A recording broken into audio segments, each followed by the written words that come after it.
नमस्ते दोस्तों, आपका हमारे चैनल पर एक बार फिर से स्वागत है। आज हम एक ऐसी यात्रा पर निकलने वाले हैं जो हमें हमारी जड़ों से, हमारी परंपराओं से और हमारे जीवन के उस पवित्र नक्शे से जोड़ेगी जिसे हमारे महान पूर्वजों और ऋषियों ने हमारे लिए तैयार किया था।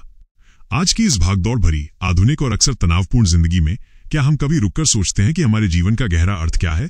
हमारे जन्म का, हमारी शिक्षा का, हमारे विवाह का और हमारे दैनिक कर्तव्यों का उद्देश्य क्या है?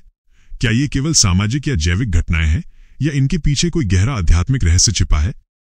इन सभी सवालों का जवाब हमें भारतीय ज्ञान परंपरा के एक बहुत ही महत्वपूर्ण और व्यावहारिक हिस्से में मिलता है, जिसे गृह सूत्र कहा जाता है। ये वीडियो गृह सूत्रों की दुनिया का एक अत्यंत विस्तृत और गहन परिचय होगा। हम लगभग 10,000 शब्दों में ये समझने का प्रयास करेंगे कि गृह सूत्र क्या है और वे हमें एक साधारण मनुष्य के जीवन को एक सार्थक और पवित्र यात्रा में कैसे बदला जाए, इसका मार्गदर्शन कैसे करते हैं। हम जन्म से लेकर मृत्यु तक के उन सभी महत्वपूर्ण संस्कारों की यात्रा करेंगे जो हमारे जीवन को आकार और दिशा देते हैं। ये केवल एक अकादमिक चर्चा नहीं होगी, ये अपनी संस्कृति और अपनी विरासत को फिर से खोजने और उसके पीछे छिपे हुए गहरे ज्ञान को समझने का एक प्रयास होगा।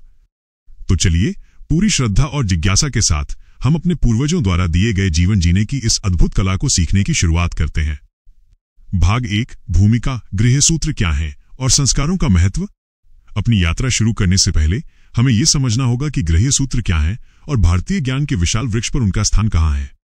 भारतीय ज्ञान का मूल स्रोत है 4 वेद, ऋग्वेद, यजुर्वेद, सामवेद और अथर्ववेद।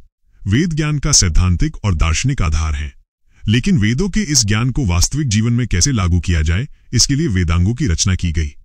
वेदांग 6 हैं, यानी वेद के 6 अंग: शिक्षा, कल्प, व्याकरण, निरुक्त, छंद और ज्योतिष। इनमें से कल्प नामक वेदांग सबसे महत्वपूर्ण है। कल्प का अर्थ है प्रक्रिया या अनुष्ठान। ये हमें सिखाता है कि वैदिक ज्ञान को कर्मकांड और दैनिक जीवन में कैसे उतारा जाए। कल्प सूत्रों को भी 3 मुख्य भागों में बांटा गया है। पहले हैं श्रौत सूत्र। ये बड़े बड़े सार्वजनिक यज्ञों जैसे अश्वमेध या राजसूय की विधि का वर्णन करते हैं, जिन्हें राजाओं और पूरे समाज द्वारा किया जाता था। दूसरे हैं धर्म सूत्र। ये सामाजिक, नैतिक और कानूनी नियमों का वर्णन करते हैं, यानी एक व्यक्ति का समाज में, एक राजा का प्रजा के प्रति और एक परिवार के सदस्यों का एक दूसरे के प्रति क्या धर्म या कर्तव्य है। और तीसरे और हमारी आज की चर्चा का विषय है गृह सूत्र। गृह शब्द गृह से आया है, जिसका अर्थ है घर। गृह सूत्र वे ग्रंथ हैं जो एक गृहस्थ यानी एक घर में रहने वाले सामान्य व्यक्ति के जीवन से संबंधित घरेलू अनुष्ठानों और कर्तव्यों का वर्णन करते हैं। ये एक तरह से एक सामान्य हिंदू के लिए जीवन की निर्देश पुस्तिका है। इन गृह सूत्रों का हृदय है संस्कारों की अवधारणा। संस्कार शब्द का अर्थ केवल एक रस्म या रिवाज नहीं है। इसका गहरा अर्थ है शुद्ध करना, परिष्कृत करना और तैयार करना। संस्कार वे पवित्र अनुष्ठान हैं जो एक व्यक्ति के जीवन के विभिन्न महत्वपूर्ण मोड़ों पर किए जाते हैं, ताकि उसे जीवन के अगले चरण के लिए शारीरिक, मानसिक और आध्यात्मिक रूप से तैयार किया जा सके। जिस प्रकार सोने को आग में तपाकर शुद्ध किया जाता है और उसे एक सुंदर आभूषण का रूप दिया जाता है, उसी प्रकार संस्कारों की अग्नि में तपकर एक साधारण मनुष्य एक परिष्कृत और सुसंस्कृत व्यक्तित्व बनता है। ये संस्कार गर्भाधान यानी गर्भ में आने से भी पहले शुरू होते हैं और अंत्येष्टि यानी मृत्यु के बाद तक चलते हैं। ये हमारे पूरे जीवन को एक पवित्र और सार्थक ढांचे में बांधते हैं। विभिन्न वेदों और उनकी शाखाओं के अनुसार कई अलग अलग गृह सूत्र हैं, जैसे आश्वलायन गृह सूत्र, पारस्कर गृह सूत्र, आपस्तंभ गृह सूत्र और गोभिल गृह सूत्र। इन सभी में प्रक्रियाओं में थोड़े बहुत अंतर हो सकते हैं, लेकिन उन सभी का मूल उद्देश्य और दर्शन एक ही है। आज हम इन्हीं गृह सूत्रों के आधार पर एक मनुष्य के जीवन की इस संस्कार यात्रा का अनुभव करेंगे। भाग 2, जन्म से पहले और बचपन के पवित्र संस्कार। गृह सूत्रों के अनुसार एक मनुष्य का जीवन केवल उसके जन्म से शुरू नहीं होता, बल्कि उसकी गर्भाधान की कल्पना से भी पहले शुरू हो जाता है। पहला संस्कार है गर्भाधान। ये संस्कार एक बच्चे के गर्भाधान के समय किया जाता है।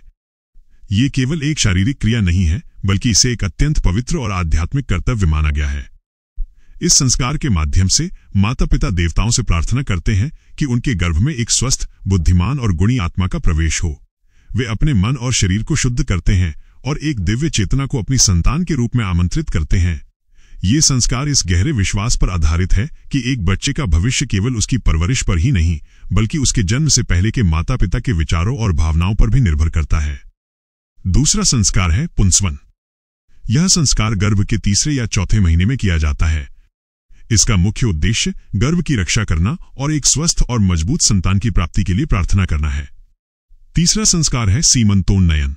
ये संस्कार गर्भ के अंतिम महीनों में, आमतौर पर 7वें या 8वें महीने में किया जाता है। इसका उद्देश्य गर्भवती मां को मानसिक रूप से प्रसन्न और सकारात्मक रखना है। इस दौरान संगीत, गायन और अन्य मांगलिक कार्यक्रम किए जाते हैं ताकि मां के मन का सकारात्मक प्रभाव गर्भ में पल रहे शिशु पर भी पड़े। चौथा संस्कार है जातकर्म। ये संस्कार बच्चे के जन्म के तुरंत बाद किया जाता है। ये एक बहुत ही सुंदर और प्रतीकात्मक संस्कार है। इसमें पिता बच्चे का स्वागत करता है। वो बच्चे के कान में धीरे से वेद शब्द का उच्चारण करता है, जो ज्ञान के प्रति उसके जीवन के समर्पण का प्रतीक है। फिर वो सोने की एक छोटी सी शलाका से बच्चे को शहद और घी का मिश्रण चटाता है। शहद मधुरता का और घी पोषण और तेज का प्रतीक है। ये प्रार्थना की जाती है कि बच्चे का जीवन मधुर हो और वो तेजस्वी बने। पांचवा संस्कार है नामकरण। ये संस्कार जन्म के 10वें या 12वें दिन किया जाता है। ये बच्चे को एक नाम और एक सामाजिक पहचान देने की प्रक्रिया है। गृह सूत्रों में नाम रखने के लिए बहुत ही विस्तृत और वैज्ञानिक नियम दिए गए हैं। नाम का पहला अक्षर बच्चे के जन्म नक्षत्र के अनुसार तय किया जाता है। नाम सार्थक, मधुर और सम्मानजनक होना चाहिए। ये माना जाता है कि नाम का व्यक्ति के व्यक्तित्व और भाग्य पर गहरा प्रभाव पड़ता है। ये वो पहला संस्कार है जिससे बच्चा समाज का एक सदस्य बनता है। छठा संस्कार है निष्क्रमण। ये संस्कार आमतौर पर जन्म के 4थे महीने में किया जाता है। ये पहली बार है जब बच्चे को घर की सीमाओं से बाहर निकालकर सूर्य और चंद्रमा के दर्शन कराए जाते हैं। ये प्रकृति और ब्रह्मांड के साथ बच्चे के संबंध को स्थापित करने का एक प्रतीक है। पिता मंत्रों का उच्चारण करते हुए बच्चे को सूर्य देवता का आशीर्वाद दिलाता है और उसकी लंबी और स्वस्थ आयु की कामना करता है। 7वां संस्कार है अन्नप्राशन। ये संस्कार तब किया जाता है जब बच्चा लगभग 6 महीने का हो जाता है और पहली बार ठोस अन्न ग्रहण करने के लिए तैयार होता है। इस समारोह में एक शुभ मुहूर्त में बच्चे को खीर या शहद मिला हुआ दही जैसा मीठा और पौष्टिक भोजन पहली बार चटाया जाता है। ये संस्कार बच्चे के शारीरिक विकास में एक महत्वपूर्ण मील का पत्थर है। ये प्रार्थना की जाती है कि अन्न उसे हमेशा पोषण और स्वास्थ्य प्रदान करे। 8वां संस्कार है चूड़ाकर्म या मुंडन। यह संस्कार बच्चे के पहले या तीसरे वर्ष में किया जाता है। इसमें पहली बार बच्चे के सिर के बालों को पूरी तरह से मुंडवा दिया जाता है। इसके पीछे कई प्रतीकात्मक और वैज्ञानिक कारण हैं। यह माना जाता है कि जन्म के समय के बाल अशुद्धियों से युक्त होते हैं और उन्हें हटाने से बच्चे का शारीरिक और मानसिक स्वास्थ्य बेहतर होता है। यह संस्कार अहंकार के त्याग का भी एक प्रतीक है। 9वां संस्कार है कर्णवेध। यह संस्कार कान छिदवाने की एक प्रक्रिया है जो आमतौर पर 3रे या 5वें वर्ष में की जाती है। इसके पीछे स्वास्थ्य संबंधी और आभूषण पहनने के सामाजिक कारण दोनों ही हैं। बचपन के ये सभी संस्कार हमें दिखाते हैं कि कैसे पारंपरिक भारतीय जीवन शैली में एक बच्चे के विकास के हर छोटे चरण को एक उत्सव और एक पवित्र अवसर के रूप में देखा जाता था। भाग 3, शिक्षा का महासंस्कार उपनयन। अब हम उस संस्कार पर आते हैं जिसे हिंदू धर्म में सबसे महत्वपूर्ण संस्कारों में से एक माना जाता है। यह है उपनयन संस्कार, जिसे यज्ञोपवीत या जनेऊ संस्कार भी कहा जाता है। उपनयन का अर्थ है पास ले जाना। किसके पास? गुरु के पास, ज्ञान के पास। यह संस्कार एक बच्चे के बचपन के अंत और एक छात्र के रूप में उसके नए जीवन की शुरुआत का प्रतीक है। इसे एक दूसरा जन्म या द्विज बनना भी कहा जाता है। पहला जन्म शारीरिक होता है, जो माता पिता से मिलता है। दूसरा जन्म आध्यात्मिक और बौद्धिक होता है, जो गुरु से ज्ञान प्राप्त करके मिलता है। यह संस्कार आमतौर पर 8 से 12 वर्ष की आयु के बीच किया जाता था, जब बच्चा औपचारिक शिक्षा प्राप्त करने के लिए मानसिक रूप से तैयार हो जाता था। आइए इस संस्कार की विस्तृत और प्रतीकात्मक प्रक्रिया को समझते हैं। संस्कार की शुरुआत होती है बच्चे के मुंडन और पवित्र स्नान से। ये उसके पिछले केयरफ्री बचपन के जीवन के अंत और एक अनुशासित छात्र जीवन की शुरुआत का प्रतीक है।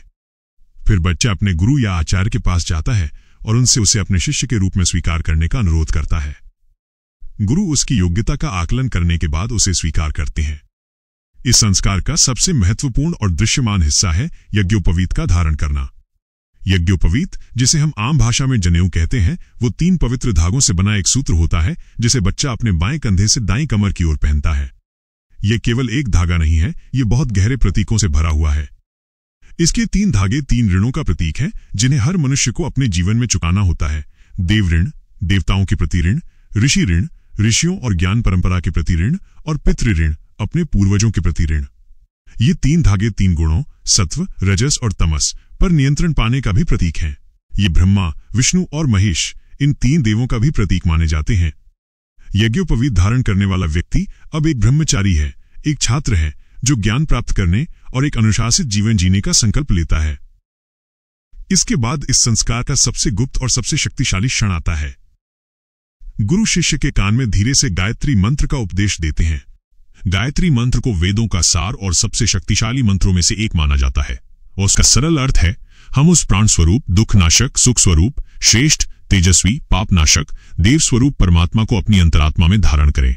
वो परमात्मा हमारी बुद्धि को सन्मार्ग में प्रेरित करे। ये मंत्र केवल एक प्रार्थना नहीं है, ये बुद्धि को प्रकाशित करने और उसे सत्य के मार्ग पर ले जाने का एक आह्वान है। गुरु द्वारा शिष्य को ये मंत्र देना एक आध्यात्मिक शक्ति का हस्तांतरण है। ये शिष्य के बौद्धिक और आध्यात्मिक जागरण की शुरुआत है। गायत्री मंत्र प्राप्त करने के बाद शिष्य एक ब्रह्मचारी के रूप में अपने नए जीवन के व्रत लेता है। वो सादा जीवन जीने, अनुशासित रहने और पूरी श्रद्धा के साथ अपने गुरु से ज्ञान प्राप्त करने का संकल्प लेता है। उपनयन संस्कार वास्तव में एक बहुत ही सुंदर और गहरा मनोवैज्ञानिक अनुष्ठान है।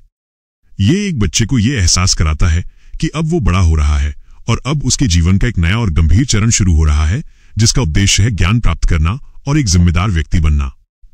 भाग 4, गृहस्थ जीवन का पवित्र संस्कार, विवाह। ब्रह्मचर्य आश्रम में अपनी शिक्षा पूरी करने के बाद एक व्यक्ति जीवन के अगले और सबसे महत्वपूर्ण चरण यानी गृहस्थ आश्रम में प्रवेश करने के लिए तैयार होता है और इस प्रवेश का द्वार है विवाह संस्कार। गृह सूत्रों के अनुसार विवाह केवल दो व्यक्तियों का मिलन नहीं है और न ही ये केवल एक सामाजिक अनुबंध है। विवाह एक संस्कार है, एक पवित्र धार्मिक कर्तव्य है। इसका उद्देश्य केवल व्यक्तिगत सुख नहीं बल्कि धर्म का पालन करना, परिवार और समाज की परंपरा को आगे बढ़ाना और उन 3 ऋणों को चुकाना है जिनसे हर मनुष्य बंधा हुआ है। विवाह के माध्यम से ही एक व्यक्ति संतान उत्पन्न करके पितृ ऋण से मुक्त होता है। आइए गृह सूत्रों में वर्णित एक पारंपरिक वैदिक विवाह के कुछ सबसे सुंदर और प्रतीकात्मक अनुष्ठानों को विस्तार से समझते हैं। विवाह की शुरुआत होती है कन्यादान से। कन्यादान का शाब्दिक अर्थ कन्या का दान होता है, लेकिन इसका गहरा भाव है एक पिता द्वारा अपनी सबसे कीमती निधि, अपनी बेटी की जिम्मेदारी को एक योग्य वर के हाथों में सौंपना। ये एक बहुत ही भावुक और पवित्र क्षण होता है जिसमें पिता वर से ये वचन लेता है कि वो उसकी बेटी को हमेशा सुख, सम्मान और सुरक्षा प्रदान करेगा। इसके बाद होता है पाणी ग्रहण। पाणी का अर्थ है हाथ और ग्रहण का अर्थ है पकड़ना। इस अनुष्ठान में वर वधू का हाथ पकड़ता है। ये उनके जीवन भर के साथ उनकी मित्रता और उनकी साझेदारी का प्रतीक है। यह एक मूक वचन है कि वे जीवन के हर सुख दुख में एक दूसरे का हाथ थामे रहेंगे। फिर आता है अग्नि परिणयन या फेरे। वर और वधू पवित्र अग्नि को साक्षी मानकर उसके चारों ओर फेरे लेते हैं। अग्नि को देवताओं का मुख माना जाता है, वो सबसे पवित्र साक्षी है। अग्नि के चारों ओर घूमना इस बात का प्रतीक है कि उनका ये संबंध अब एक दिव्य और अटूट बंधन में बंध गया है जिसके साक्षी स्वयं देवता हैं। विवाह का सबसे महत्वपूर्ण और केंद्रीय अनुष्ठान है सप्तपदी। सप्तपदी का अर्थ है 7 कदम। वर और वधू एक साथ मिलकर 7 कदम चलते हैं और हर कदम के साथ वे एक दूसरे को एक वचन देते हैं। ये 7 वचन ही हिंदू विवाह की आत्मा है। पहला कदम अन्न और पोषण के लिए है। वे वचन देते हैं कि वे हमेशा एक दूसरे के लिए और अपने परिवार के लिए पौष्टिक भोजन की व्यवस्था करेंगे। दूसरा कदम शक्ति के लिए है। वे एक दूसरे को शारीरिक, मानसिक और आध्यात्मिक शक्ति प्रदान करने का वचन देते हैं। तीसरा कदम धन और समृद्धि के लिए है। वे धर्म के मार्ग पर चलकर एक साथ धन अर्जित करने और उसे बढ़ाने का वचन देते हैं। चौथा कदम सुख और प्रेम के लिए है। वे एक दूसरे के जीवन को सुख, प्रेम और विश्वास से भरने का वचन देते हैं। पांचवा कदम संतान के लिए है। वे स्वस्थ और गुणी संतान उत्पन्न करने और उनका अच्छी तरह से पालन पोषण करने का वचन देते हैं। छठा कदम ऋतुओं में सामंजस्य के लिए है। वे जीवन के सभी उतार चढ़ावों और सभी मौसमों में एक दूसरे का साथ निभाने का वचन देते हैं। और 7वां और अंतिम कदम है मित्रता का। वे घोषणा करते हैं कि इन 7 कदमों के साथ वे अब पति पत्नी के साथ साथ जीवन भर के लिए सबसे अच्छे मित्र भी बन गए हैं।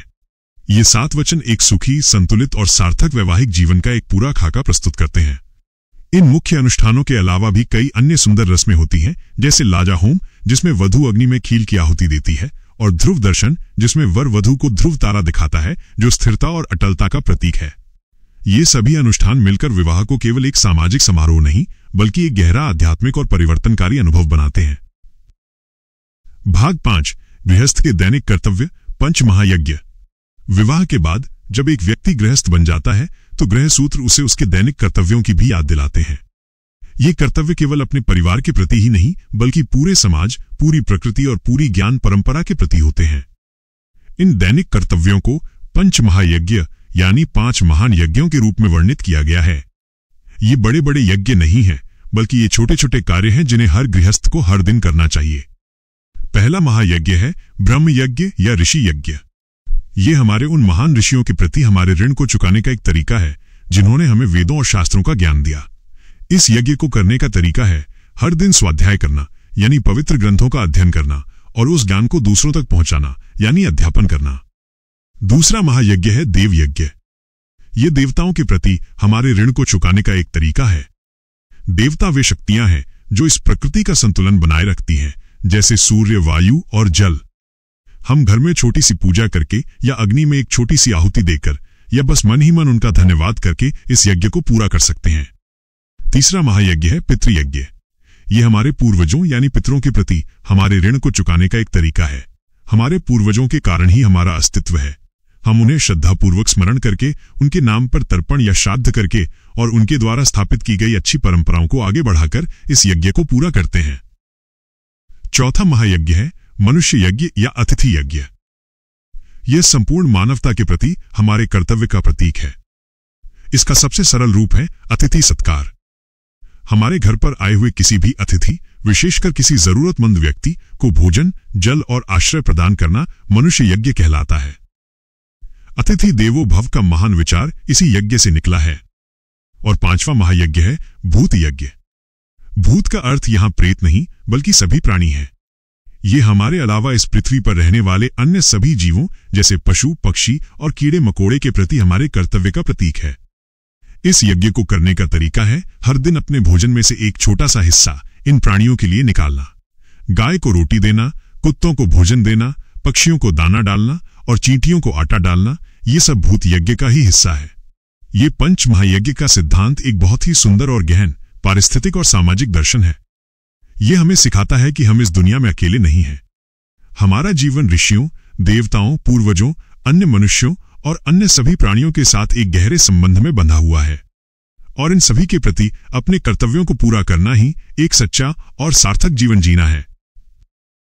भाग 6 जीवन का अंतिम संस्कार, अंत्येष्टि। जीवन की इस यात्रा का अंतिम पड़ाव है मृत्यु। गृह्य सूत्र मृत्यु से संबंधित अनुष्ठानों का भी बहुत ही गंभीरता और सम्मान के साथ वर्णन करते हैं। जीवन के अंतिम संस्कार को अंत्येष्टि कहा जाता है। हिंदू दर्शन के अनुसार मृत्यु जीवन का अंत नहीं है, बल्कि ये आत्मा के लिए एक शरीर से दूसरे शरीर में जाने की एक यात्रा का एक पड़ाव है। शरीर पंच तत्वों यानी पृथ्वी, जल, अग्नि, वायु और आकाश से बना है और मृत्यु के बाद उसे वापस उन्हीं पंच तत्वों में विलीन हो जाना चाहिए। अंत्येष्टि संस्कार इसी विलय की प्रक्रिया को एक पवित्र और सम्मानजनक तरीके से पूरा करता है। जब किसी व्यक्ति की मृत्यु हो जाती है तो उसके शरीर को स्नान कराकर, नए वस्त्र पहनाकर एक अर्थी पर लिटाया जाता है। उसकी अंतिम यात्रा श्मशान घाट की ओर निकलती है। शमशान में एक चिता का निर्माण किया जाता है। मृत शरीर को चिता पर रखने के बाद कुछ विशेष वैदिक मंत्रों का उच्चारण किया जाता है। फिर मृतक का सबसे बड़ा पुत्र या कोई करीबी पुरुष रिश्तेदार चिता को अग्नि देता है।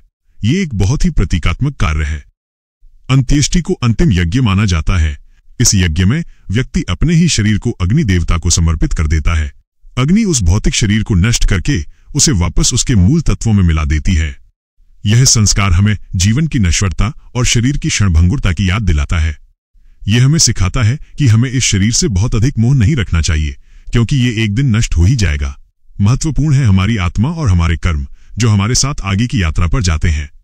दाह संस्कार के बाद भी कई दिनों तक शोक और शुद्धि के अनुष्ठान किए जाते हैं, जो परिवार को उस दुख से बाहर निकलने और दिवंगत आत्मा की शांति के लिए प्रार्थना करने में मदद करते हैं। अंतिम अध्याय, निष्कर्ष, संस्कारों का शाश्वत संदेश। तो दोस्तों, ये थी गृह सूत्रों द्वारा निर्देशित एक हिंदू के जीवन की एक पूरी संस्कार यात्रा। हमने गर्भाधान के पवित्र संकल्प से शुरुआत की, बचपन के उत्सवों को देखा, उपनयन के माध्यम से ज्ञान की दुनिया में प्रवेश किया, विवाह के पवित्र बंधनों को समझा, गृहस्थ के 5 महान दैनिक कर्तव्यों को जाना और अंत्येष्टि के माध्यम से जीवन की अंतिम विदाई को महसूस किया। तो इन सभी प्राचीन अनुष्ठानों और परंपराओं का आज के हमारे आधुनिक जीवन के लिए अंतिम संदेश क्या है?